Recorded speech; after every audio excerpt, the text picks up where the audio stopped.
আমাদের অজান্তে কিছু আমরা ভুল করে বসি, যেগুলাকে ভুল বলে আমরা মনে করি না।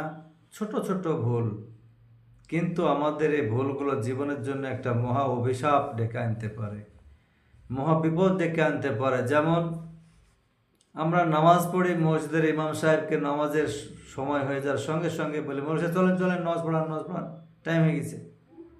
এরকম ধরনের কথা কিন্তু আমরা প্রয়োগ করি, অনেক ক্ষেত্রে এরকম ধরনের কথা আমরা প্রয়োগ করি যেখানে এগুলার নিষেধ।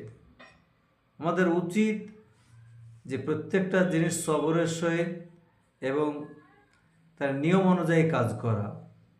আমি যেহেতু নামাজের কথা বলেছি, যদি নামাজের ওয়াক্ত হয়ে যায়, ইমাম যদি বসেও থাকে, তো আপনার অধিকার নাই যে আপনি তাকে বলেন যে মৌলভী সাহেব টাইম হয়ে গেছে, নামাজ পড়ান, ইমাম সাহেব টাইম হয়ে গেছে, নামাজ পড়ান। তাহলে কি বলবেন?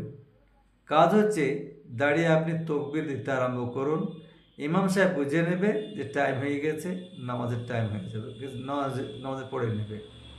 এগুলা হচ্ছে আমাদের নিয়ম নীতি শৃঙ্খলা। এগুলা আজ বড়দের সামনে কথা বলতে গেলে নিজেকে নিয়মাফিক বুদ্ধি খাটিয়ে কথা বলা, কৌশলের মাধ্যমে কথা বলা, হিকমতের সাথে কথা বলা, এগুলো ইসলাম শিক্ষা দেয়।